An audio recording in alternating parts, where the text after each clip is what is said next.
इस डायग्राम में मैंने डिस्प्लेसमेंट टाइम ग्राफ आप लोगों को दिखाया है।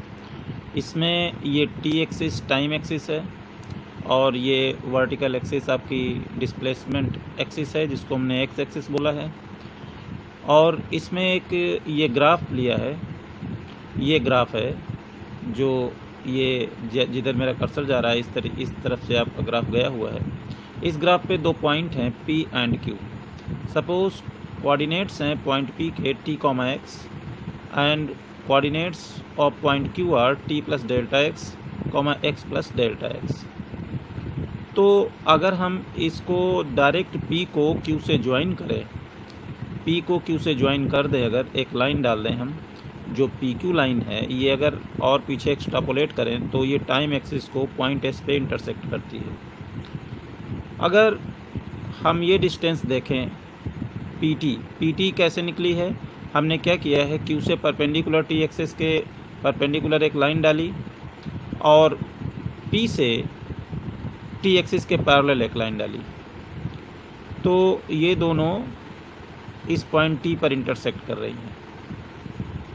अब अगर ये एंगल हमारे पास अल्फ़ा है, ये एंगल अगर अल्फ़ा है, तो फिर डायग्राम से क्लियर है कि ये जो लाइन हमारी PT है ये टाइम एक्सिस के पैरेलल है, तो ये लाइन जो है करस्पॉन्डिंग एंगल होंगे। ये जो लाइन है, ये जो PQ लाइन है, ये जो एंगल अल्फ़ा और यहाँ पर नीचे टाइम एक्सिस साथ एंगल अल्फ़ा बना रहे हैं, ये बराबर होंगे क्योंकि ये करस्पॉन्डिंग एंगल हैं, तो ये बराबर होंगे।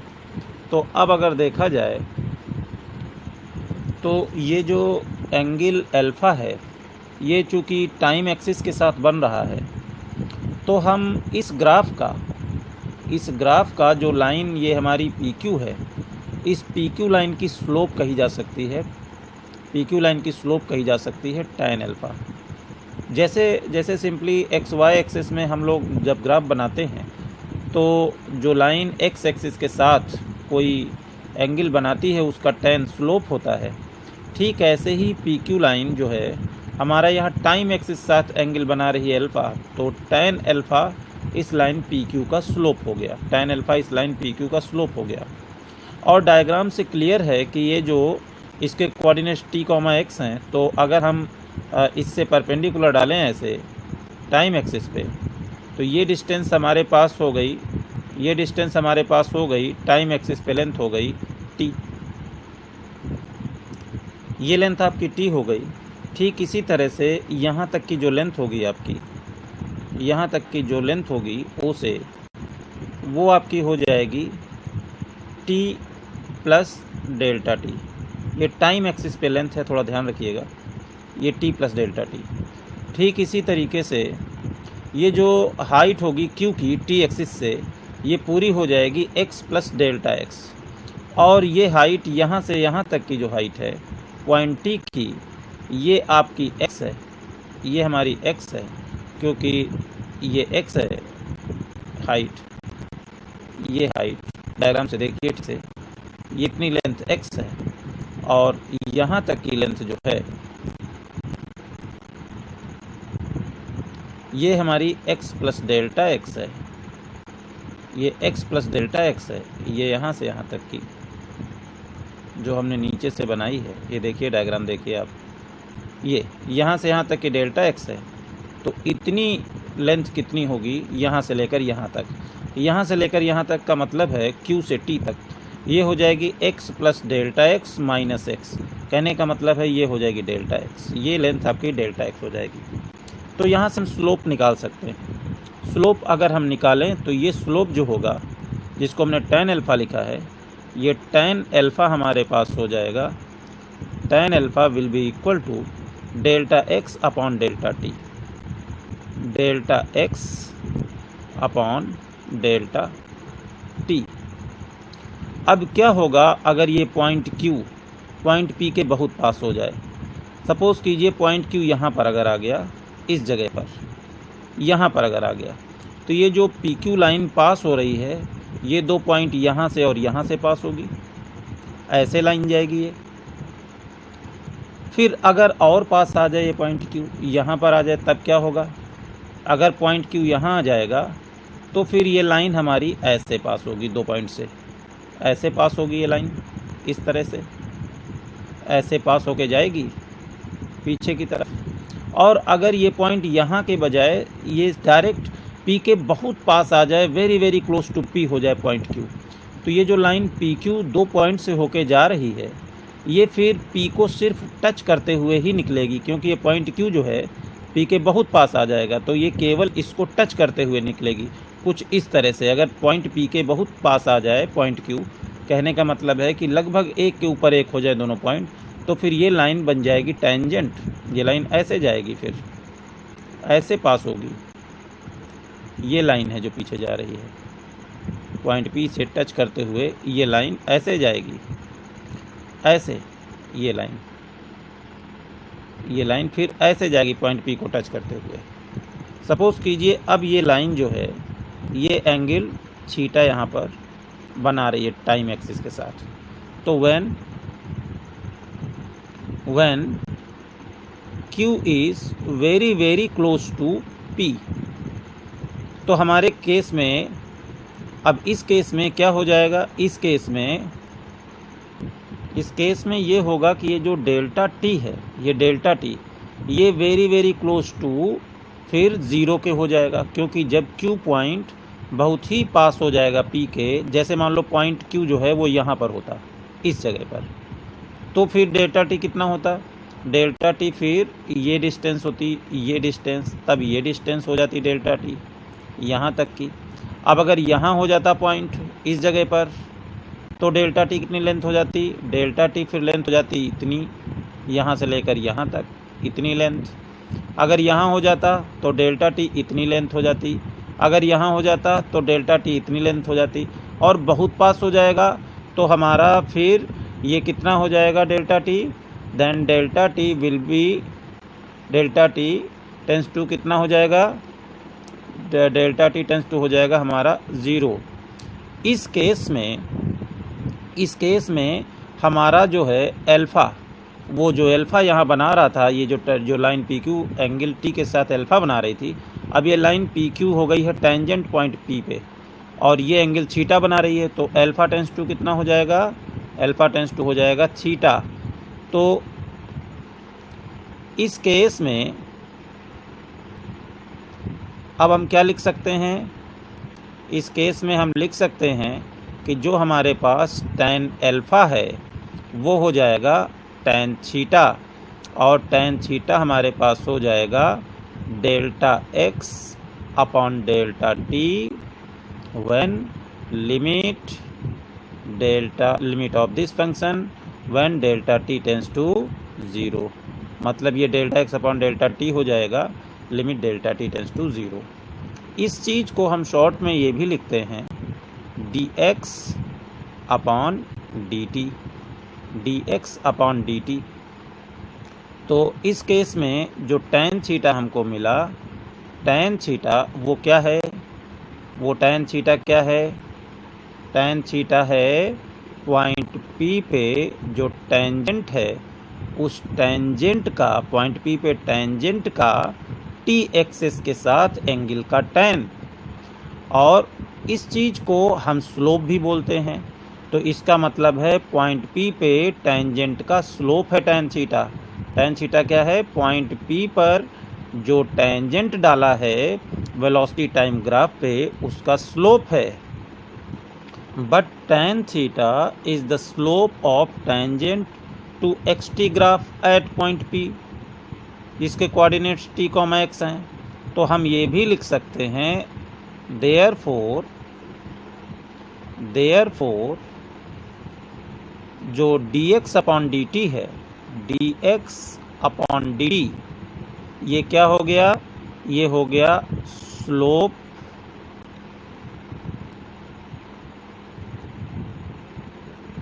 ऑफ टेंजेंट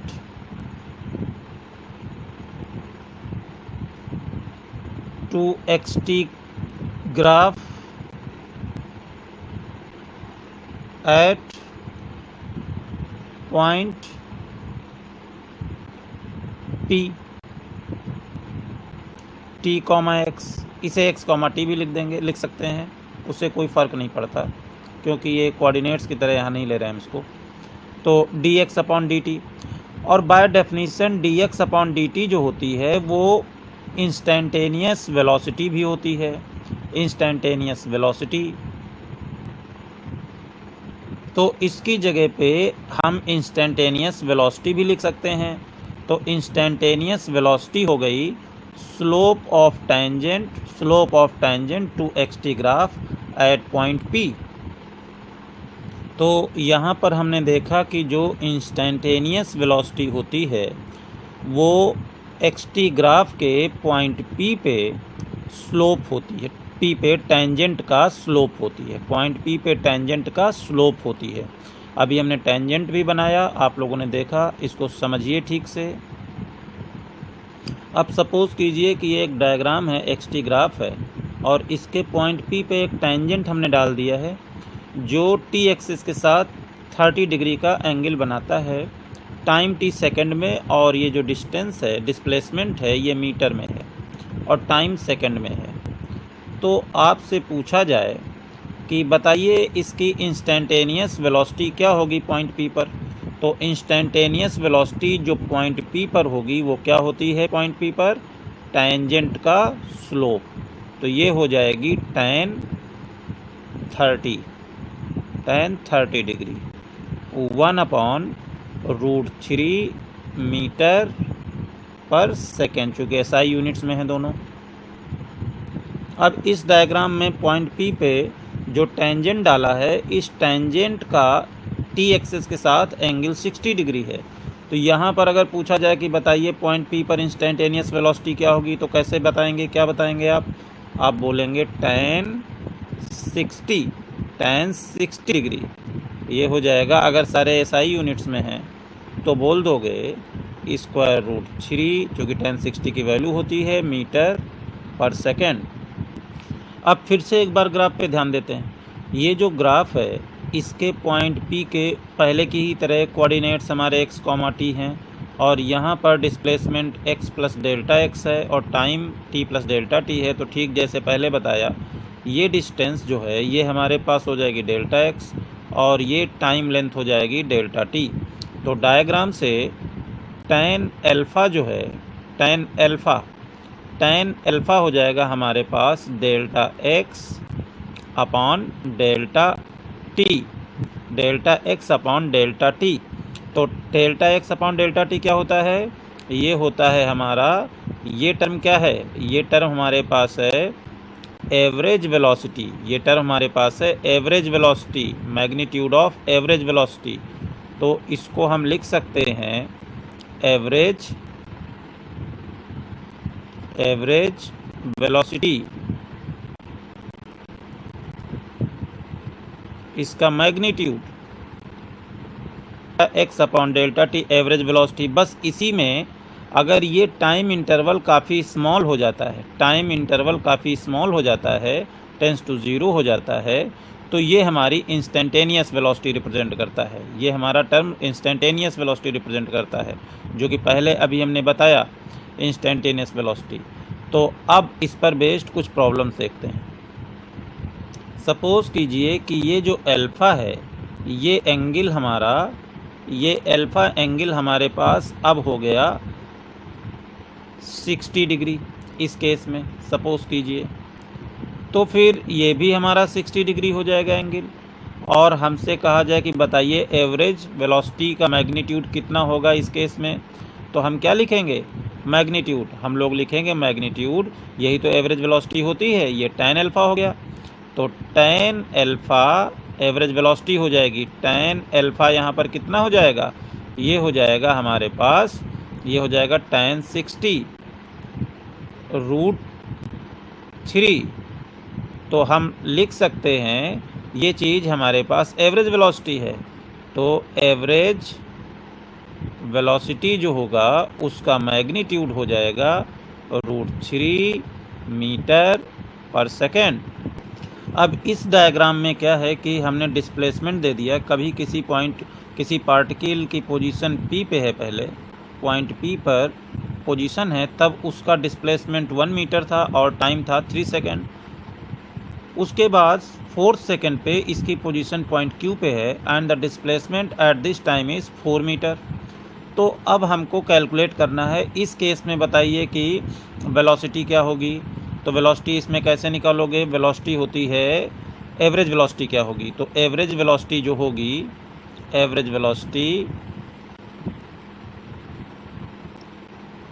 इसका मैग्नीट्यूड क्या होगा, इसका मैग्नीट्यूड होगा tan अल्फ़ा के इक्वल। और tan अल्फ़ा, इसमें अल्फ़ा डायरेक्ट नहीं दिया है लेकिन ये लेंथ हम निकाल सकते हैं। इसको अगर हम पॉइंट T कह दें तो QT ये कितनी हो जाएगी, ये हो जाएगी O से इस पॉइंट तक की लेंथ है 4 मीटर और ये हाइट है 1 मीटर। तो ये कितनी हो जाएगी, 4 माइनस 1, कहने का मतलब है 3 मीटर। और ये टाइम कितना हो जाएगा, 4, यहाँ से यहाँ तक 4 सेकेंड, यहाँ से यहाँ तक 3 सेकेंड, तो 4 माइनस 3 मतलब 1 सेकेंड हो जाएगा ये टाइम हमारे पास।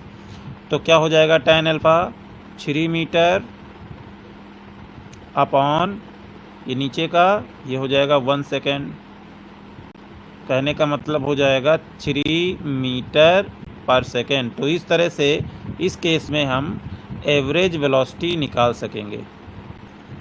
अब इस डायग्राम में एक ग्राफ दिखाया गया है जिस पर 2 पॉइंट हैं 1 एंड 2।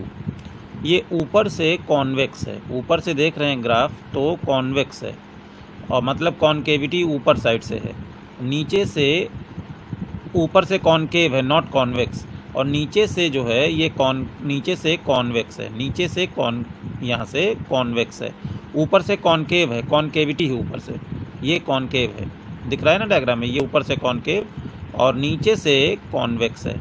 ये पॉइंट 1 और ये पॉइंट 2 है। इस पर पॉइंट 1 पर टेंजेंट ये हमने डाला हुआ है, ये एंगल T के साथ अल्फ़ा 1 बना रहा है, और टेंजेंट पॉइंट 2 पे जो डाला है वो एंगल बना रहा है अल्फ़ा 2। डायग्राम से क्लियर है बिल्कुल कि alpha 2 is greater then alpha 1।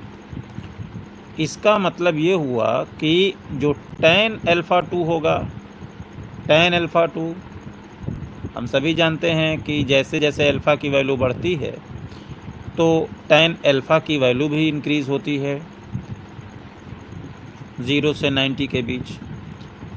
Alpha अगर 0 से 90 तक बढ़ता है तो tan भी इंक्रीज़ करता है, तो ग्रेटर दैन tan अल्फ़ा 1। इसका मतलब ये हुआ। और tan अल्फ़ा 2 क्या होता है, tan अल्फ़ा 2 पॉइंट 2 पे इंस्टेंटेनियस वेलोसिटी है, चूँकि पॉइंट 2 पे टेंजेंट एंगल बना रहा है टाइम एक्सिस के साथ, तो इसे लिख सकते हैं v2 और इसे लिख सकते हैं 1 पे tan अल्फ़ा 1 को v1। इसका मतलब है कि वेलोसिटी का मैग्नीट्यूड पॉइंट 2 पे वेलोसिटी के मैग्नीट्यूड पॉइंट 1 से ज़्यादा है, पॉइंट 2 पे वेलोसिटी पॉइंट 1 से ज़्यादा है। इसका मतलब क्या हुआ, ये कैसा कर्व है, ये कैसा ग्राफ है, इसका मतलब ये इंक्रीजिंग वेलोसिटी ग्राफ है, क्योंकि v2 is greater then v1। तो ये कैसा हुआ ग्राफ, ये हुआ इंक्रीजिंग वेलोसिटी ग्राफ। इसे हम स्माइलिंग ग्राफ भी, स्माइलिंग कर्व भी बोलते हैं, क्योंकि स्माइलिंग फेस जो होता है वो ऐसा होता है। ये देखिए, ये स्माइलिंग फेस है, ये स्माइलिंग फेस होता है, तो इसे स्माइलिंग कर्व भी बोला जाता है। ये जो है इसे नीचे से जो कॉन्वेक्स और ऊपर से कॉन्केव होता है से स्माइलिंग ग्राफ भी बोलते हैं हम लोग। अब यहाँ एक और ग्राफ दिखाया है, इसमें पॉइंट 1 और एक पॉइंट 2 है।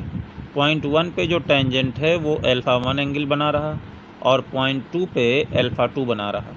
ध्यान रखना कि यहाँ पर अल्फ़ा 2 जो है वो लेस दैन अल्फ़ा 1 है। ये कैसा ग्राफ है, नीचे से ये कॉनकेव है, इसकी कॉनकेविटी नीचे से है, और ऊपर से कैसा है, ये ऊपर से कॉन्वेक्स है, ऊपर से कॉन्वेक्स है। तो इस केस में alpha 2 is less than alpha 1। तो अगर हम tan ले लें इसका, तो tan alpha 2 will also be less than tan alpha 1।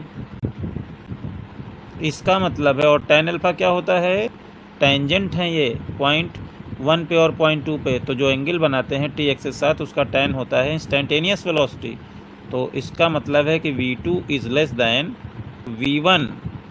तो इसका मतलब क्या हुआ, ये डिक्रीजिंग वेलोसिटी ग्राफ है।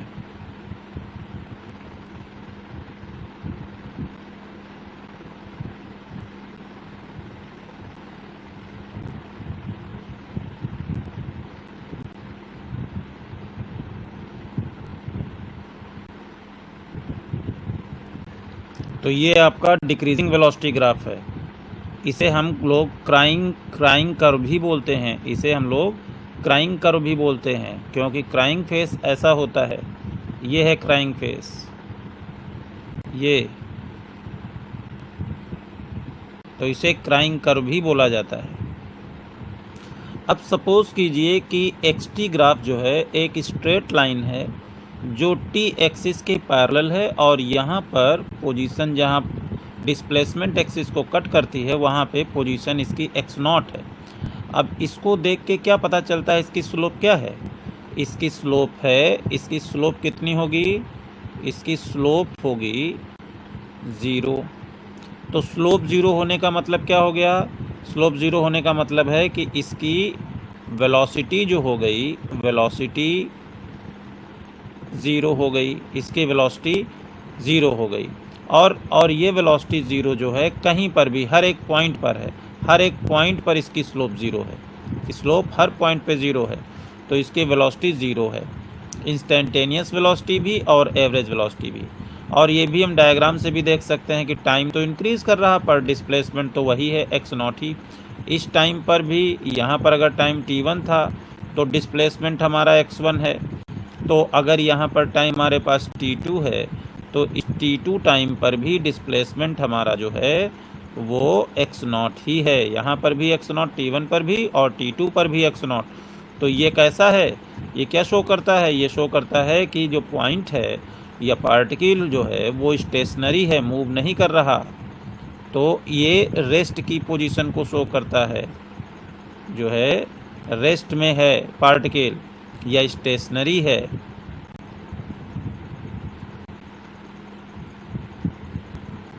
स्टेशनरी, यहाँ पर हमारे पास 3 स्ट्रेट लाइंस हैं 1, 2 एंड 3। जो स्ट्रेट लाइन ये एक्स-टी ग्राफ हैं, जो पहली स्ट्रेट लाइन 1 है वो इसके ओरिजिन से पास हो रही है। इसका स्लोप जो है सपोज कीजिए वो θ1 है। दूसरी स्ट्रेट लाइन हमारे पास ये है, इसका स्लोप सपोज कीजिए, स्लोप तो tan θ1 होगा, ये एंगल θ1 है, और इसका जो ये एंगल है सपोज कीजिए θ2 है, और इसका जो टाइम एक्सेस के साथ एंगल बन रहा वो हम पीछे भी बढ़ा के यहाँ भी दिखा सकते हैं, लेकिन यहीं पे दिखाई दे रहा है। वो सपोज कीजिए कि ये जो एंगल है वो θ3 है, और डायग्राम से क्लियर है कि from diagram it is clear that θ2 is greater than θ1 is greater than θ3। तो इसका क्या मतलब हुआ, इसका मतलब हुआ कि जो tan θ2 होगा, tan θ2 is greater than tan θ1 is greater than tan θ3। और स्लोप किसी भी स्ट्रेट लाइन के लिए कांस्टेंट होती हैं, तो स्लोप इनके tan जो हैं ये कांस्टेंट हैं। कांस्टेंट स्लोप का मतलब हो गया कि वेलोसिटी जो होगी इनकी कांस्टेंट होगी। वेलोसिटी इनकी क्या होगी, इनकी वेलोसिटी कांस्टेंट होगी, इनकी वेलोसिटी कांस्टेंट होगी। तो वो जो कांस्टेंट वेलोसिटी से ये मूव कर रहे हैं, जिन पार्टिकल्स के लिए ये ग्राफ बनाए गए वो कांस्टेंट वेलोसिटी से मूव कर रहे हैं, और वो कांस्टेंट वेलोसिटी से मूव कर रहे हैं इस तरह से कि जिसका ग्राफ हमारा ये सेकंड लाइन आई है उसकी वेलोसिटी ज़्यादा है जिसका ग्राफ फर्स्ट लाइन आई है उससे, और इसका ग्राफ इसकी वेलोसिटी किससे ज़्यादा है, इसकी v3 से ज़्यादा है, मतलब थर्ड लाइन के लिए जो वेलोसिटी है। चूँकि ये एंगल बदल नहीं रहे, स्ट्रेट लाइन की स्लोप कांस्टेंट होती है, इसलिए ये वेलोसिटीज़ जो हैं ये कांस्टेंट होंगी और इस ऑर्डर में होंगी। हमने यहाँ पर डिक्रीजिंग ऑर्डर लिख रखा है वेलोसिटीज़ का। इसकी वेलोसिटी सबसे ज़्यादा क्योंकि सबसे ज़्यादा स्लोप, इसकी वेलोसिटी सबसे कम क्योंकि सबसे कम स्लोप θ3 सबसे कम है। सपोज़ कीजिए कि जो ग्राफ है हमारे पास वो एक स्ट्रेट लाइन है, लेकिन इस तरह से है कि इसका एंगल जो है टी की डायरेक्शन से ये जो इसका एंगल है वो ऑब्ट्यूस एंगल है, मतलब जो थीटा है वो ग्रेटर दैन 90 डिग्री है। इस केस में क्या हो जाएगा, इस केस में जो इसका स्लोप होगा tan थीटा वो हो जाएगा नेगेटिव। वो क्या हो जाएगा, वो हो जाएगा नेगेटिव, क्योंकि tan की जब वैल्यू 90 से 180 के बीच होती है तो वो नेगेटिव ही होती है। सेकंड क्वाड्रेंट में tan नेगेटिव होता है।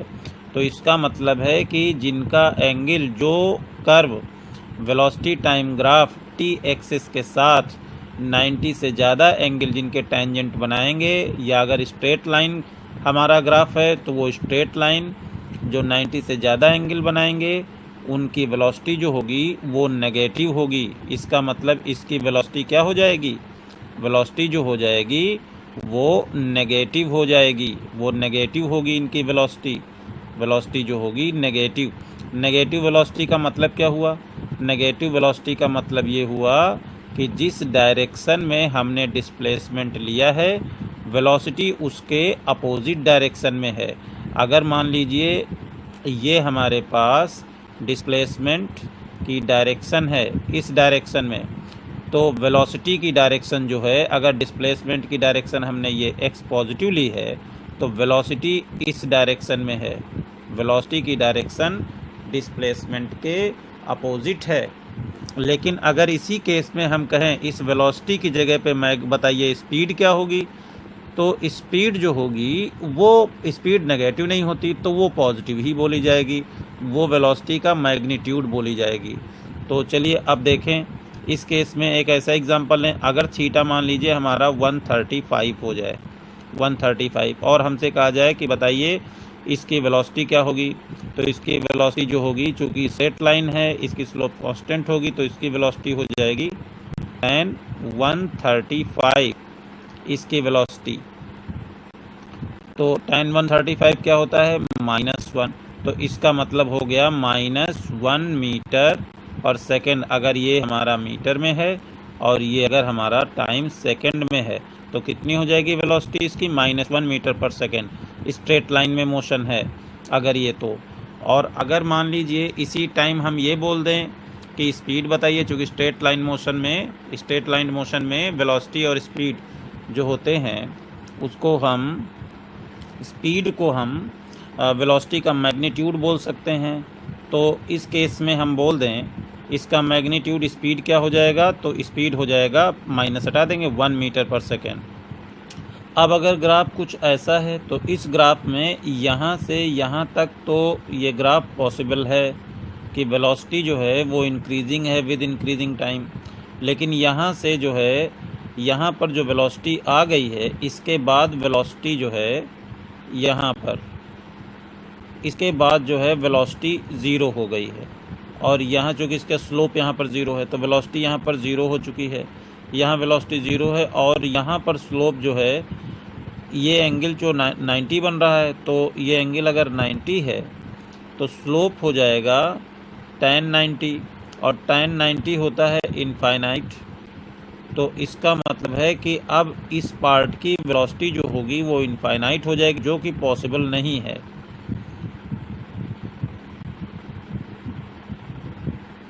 तो इसका मतलब है कि ये ग्राफ जो है वो पॉसिबल नहीं होगा। अब इस ग्राफ पे ध्यान देते हैं। इस पर क्या हो रहा है कि इसका ऊपर का अगर पार्ट हम देखें, इतना पार्ट, तो ऊपर जैसे जैसे टाइम इंक्रीज़ हो रहा है तो डिस्प्लेसमेंट इंक्रीज़ हुआ और फिर डिस्प्लेसमेंट डिक्रीज़ हुआ, ये तो पॉसिबल है। लेकिन फिर आगे क्या हो रहा है कि टाइम इसका डिक्रीज़ हो रहा है। नीचे वाले पार्ट में क्या हो रहा है, टाइम जो है वो डिक्रीज़ हो रहा है, जो पॉसिबल नहीं है। मोशन की डायरेक्शन में टाइम कभी डिक्रीज़ नहीं होता।